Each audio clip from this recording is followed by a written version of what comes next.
Hey, welcome to week 2 of our Mighty Acts sermon series, where we're looking at what it means to be effective in a world that expects us to produce more and more and more.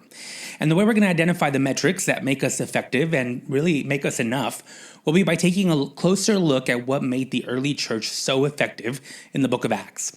Now, if you haven't listened to part 1 of this series, I strongly recommend you go back and listen to it, because my hope is that through this series, we will begin to measure our own effectiveness through a lens that actually lifts us up, encourages us, and most of all, opens our eyes to the reality that we are already enough. So you ready? Let's go.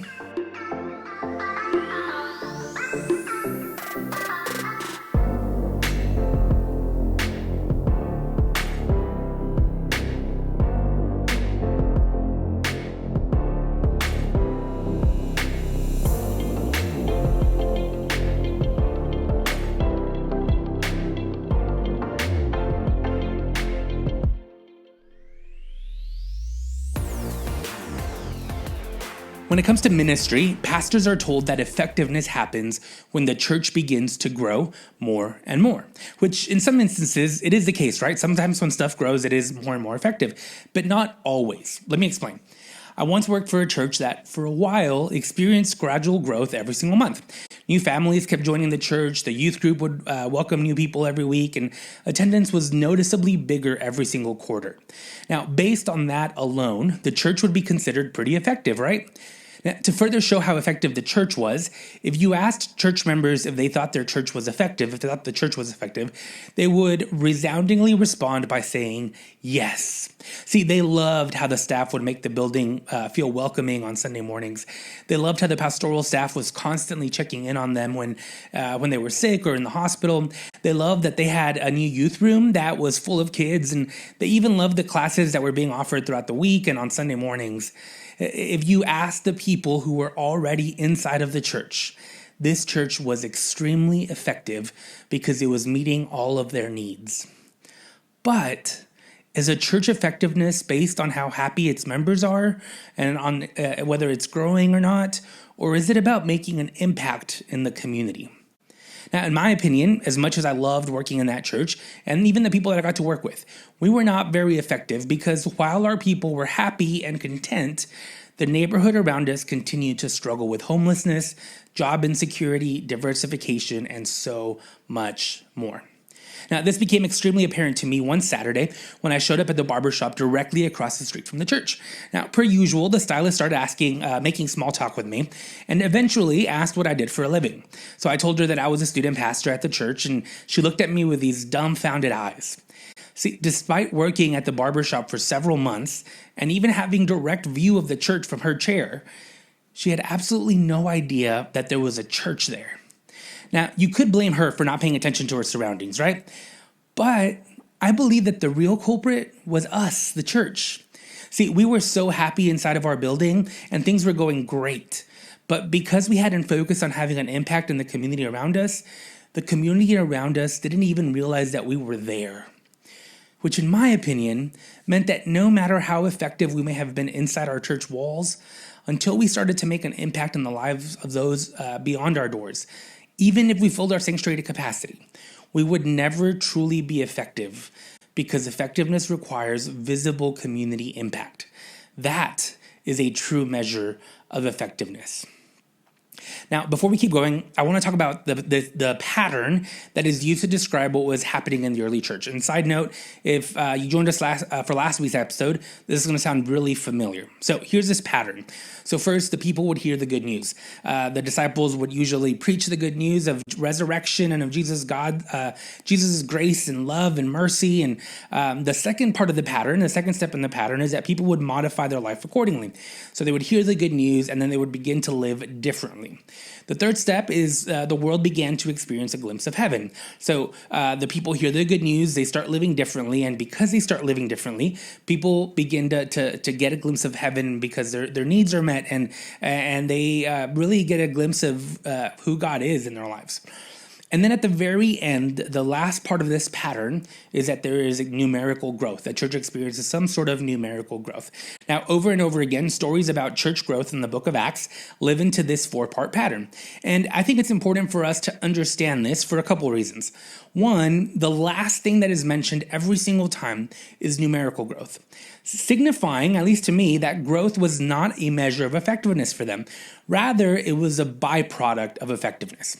Growth was almost always an afterthought in the telling of the story.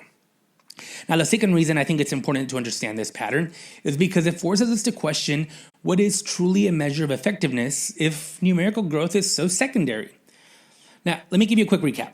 Last week, I mentioned that the first measure of effectiveness is having a set of values and then living into them, right? Again, if you haven't listened to that, go back, listen to episode 1. Well, in today's sermon cast, though, I want to look at a second measure of effectiveness, and we're going to read through the book of Acts chapter 4, verses 32 through 36 to figure out what that measure is. And it says this: "The community of believers was one in heart and mind. None of them would say, 'This is mine,' about any of their possessions, but held everything in common. The apostles continued to bear powerful witness to the resurrection of the Lord Jesus, and an abundance of grace was at work among them all. There were no needy persons among them. Those who owned properties or houses would sell them, bring the proceeds from the sales, and place them in the care and under the authority of the apostles. Then it was distributed to anyone who was in need.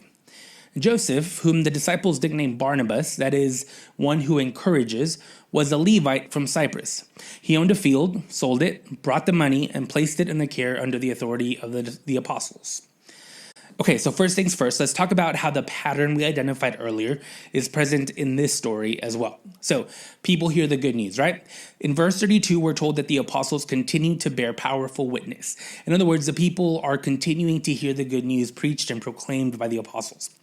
The second step of our pattern, right, is that people begin to modify their life accordingly. So in verse 34, we're told that those who owned properties would sell them and bring the proceeds to the disciples. We see here that the people not only heard the good news, they started living differently. The third step in our pattern is that the world experiences a glimpse of heaven. So verse 35 ends by telling us that the money that was brought to the disciples was distributed to anyone who was in need. And if this isn't a glimpse of heaven, I don't know what is. See, I truly believe that there will come a day when not a single person will have any needs. And the early church, they were able to, if even for a short season, give people a glimpse of that future reality. Now, the fourth step in that pattern is numerical growth, and we get that as well in this story. But this one's a little bit different than our text from last week. So last week, we were clearly told that the Lord added daily to the community those that were being saved. That's directly from Scripture. This week, though, growth happens more subtly. Verse 36 tells us that a guy named Joseph from Cyprus buys into this way of living. So he sells a field that he owned. He gives the proceeds to the disciples. And while the church only grew by one person in this story, this one person is very important. For starters, we are told that he came from Cyprus, which was an island northwest of Israel in the Mediterranean. This means that Joseph was what was known as a diaspora Jew.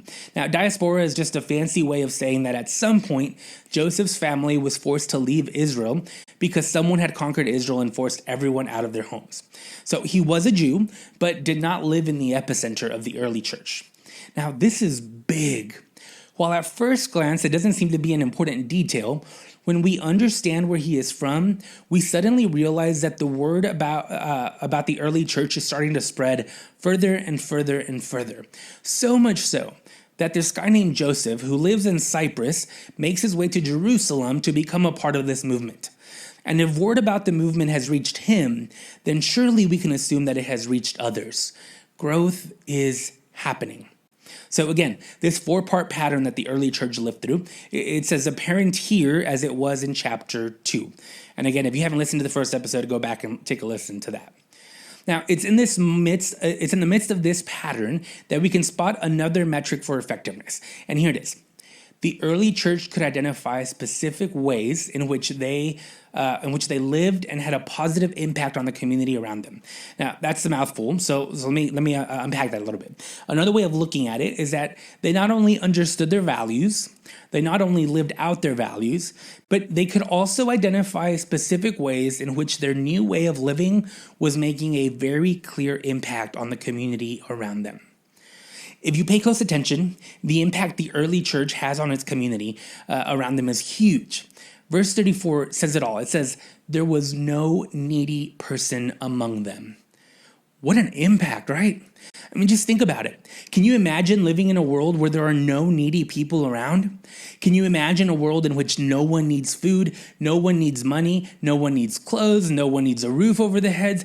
Can you imagine a world in which everyone has access to safe drinking water, to a high quality education, to healthcare, and so much more? My guess is that many of us see this as a pipe dream, as something we wish could happen, but never really expected to happen.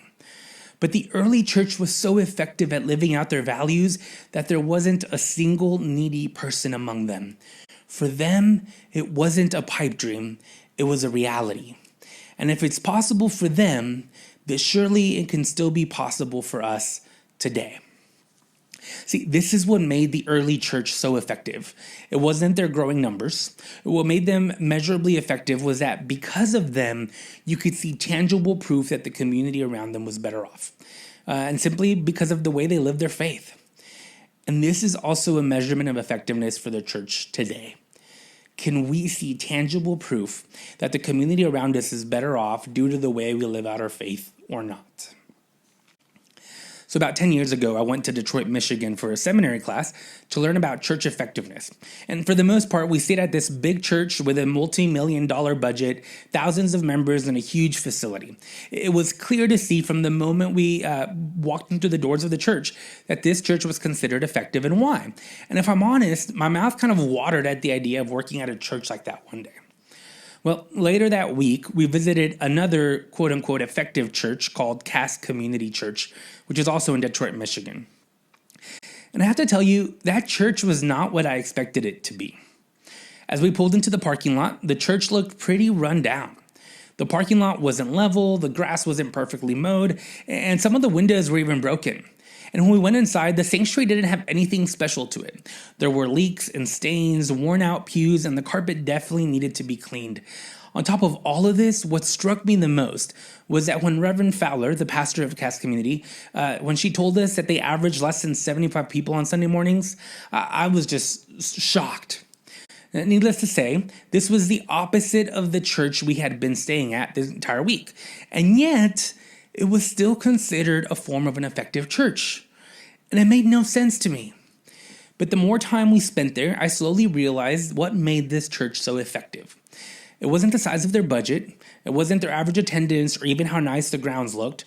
What made Cass Community Church so effective was that you could see tangible proof that the community around them was better off due to the way that the church members lived out their faith. See, starting in 1988, the church realized that as their neighborhood changed, homelessness began to increase significantly. As a response to this, the church launched two important ministries that reshaped their course forever. The first ministry was the Homeless Drop-In Center.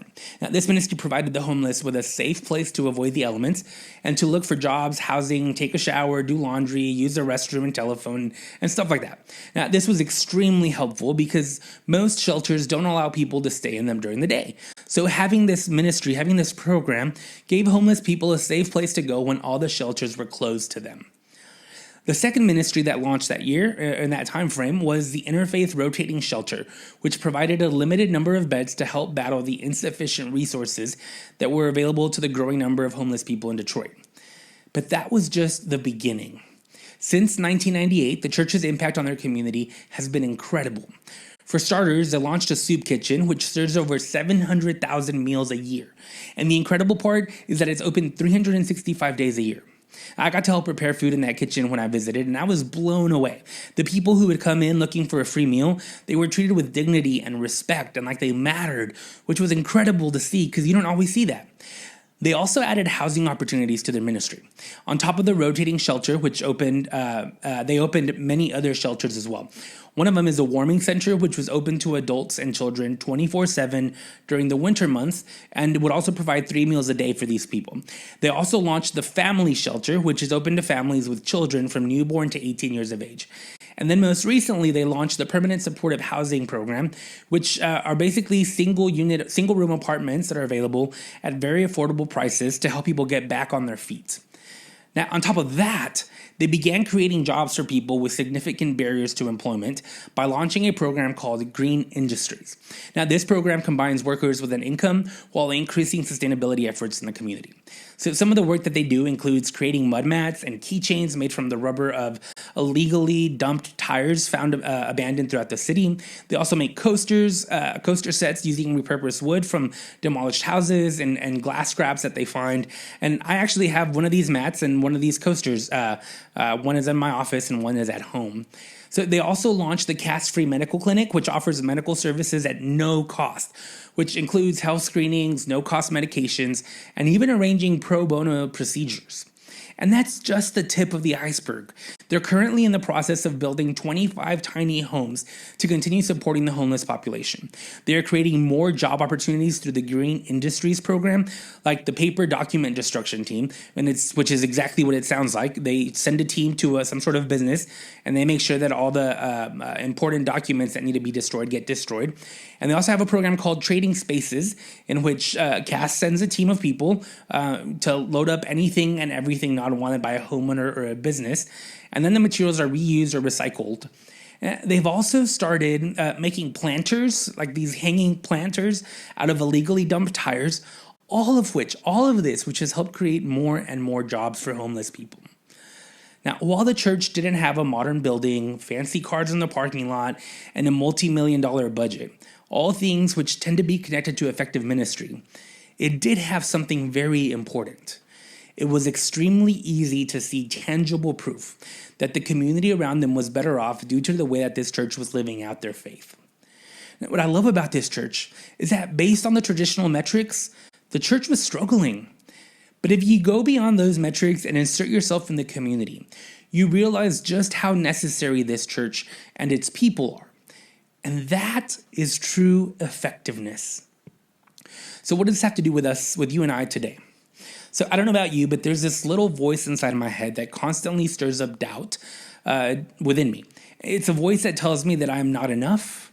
It's a voice that tells me that compared to everyone else, I don't measure up.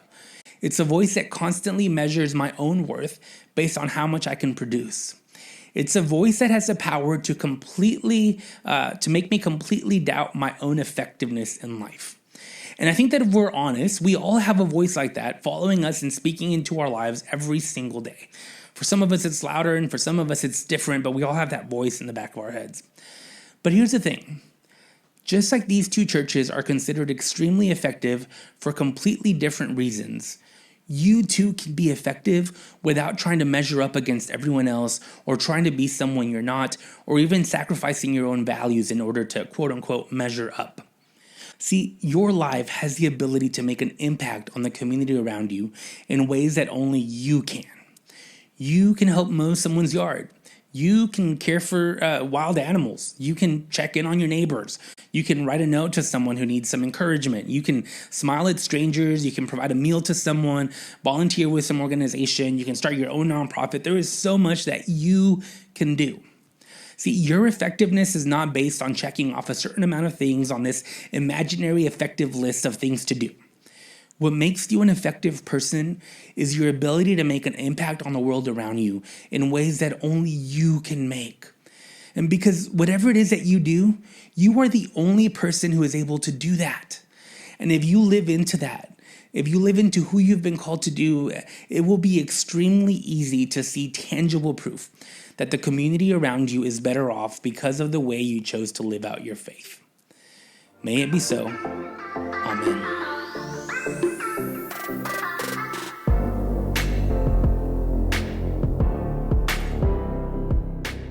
I hope you enjoyed this episode of the Mid-City Church Sermoncast. If you would like to dive deeper into today's topic, visit midcity.church/sermoncast to find a home sheet that goes along with this message. On the home sheet, you will find scriptures, questions to wrestle with, and a challenge that goes along with this sermon cast. If this has been a helpful resource to help you grow in your faith, we want to invite you to support our ministry here at Mid-City Church by giving today. To give, text the word GIVE, G-I-V-E, to the number 225-307-0662. Thanks, and see you next week.